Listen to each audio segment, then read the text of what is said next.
Today I have a really cool video for you, and it is on the absolute best designed book covers. These are from my personal library, and I make it a point to, if I see a book that has a really cool cover, I have to buy it. I haven't read all of these, I've read most of them, haven't read them all though, and I wanted to share with you why I love these book covers. I'm going to start with the smallest paperback in the collection that I have, and that is Anansi Boys by Neil Gaiman.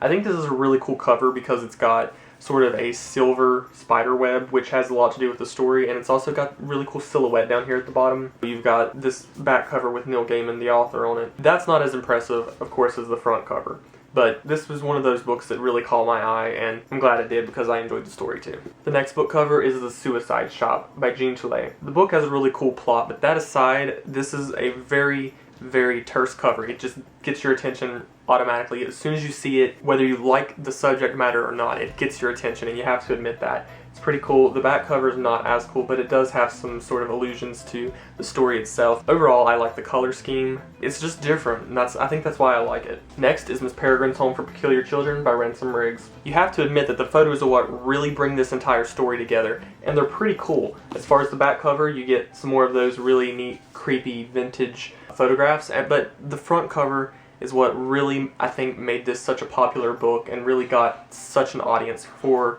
this book and this story. It's a great story, great book. It's got a really cool cover too. The next book is The Fault in Our Stars by John Green, and I think that the color scheme on this book is what really caught my attention and what made it such a popular book. Aside from John Green being the author, it is a good story, but this has become sort of an iconic book cover. It's simple, it's got sort of a vector design, and the color scheme is simple as well. It's just really nice design. The next book is Unnatural Creatures by Neil Gaiman, and it's sort of an anthology of other authors with these weird, creepy little stories, but the cover is something sort of that reminds you of like an old vintage apothecary or something like that, so it's pretty cool. It is really great. It goes along with the book itself, and I think it's just one of those that you want to have on your bookshelf because it looks so interesting. Next book cover is Origin. I haven't read this yet, but the book cover is sort of simplistic, and I really like that as far as design because your eye is drawn directly to the focal point that has the title in it, which is the person, and I just like that about this. It's also got sort of a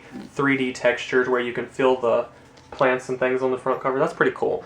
And so that's why this one made it into my top 10 book covers. The next one is The Elegance of the Hedgehog. It is another really simplistic sort of design, but I love how it's got the houses down here at the bottom, sort of the row houses, and then it's got an elegant design up here where it sort of is like a gate or something to enter an apartment building or house, and so you get a really cool sense of what the book's going to be about. And it's already personal from the get-go. The next book cover is Fire Spell. This book cover, I haven't read the book itself yet, but this book cover is absolutely brilliant. I don't care if the book is any good or not. I'll probably be keeping it just because of the design of the book cover. From what I understand, the story has to do with like a puppet master, and so the design really incorporates that very well. It's just one of those that definitely catches your eye. The next one is The Replacement by Brenna Yovanov. This is a really cool story. I like the story, and I think that having this dust jacket is probably one of the coolest things about it, because not many novels, even if they are frightening or scary novels, or meant to be horror stories, not many of them incorporate knives and blades and sort of the macabre, and this definitely does, and it's got it all on the front cover, so it's a really great indication of what the story's going to be.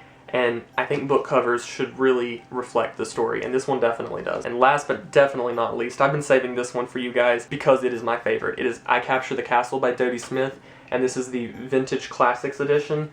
It took me forever to actually get this edition because I was on a wait list on the Book Depository's website until this actually became available. Finally, when it did, I had to snag a copy because it's just absolutely beautiful.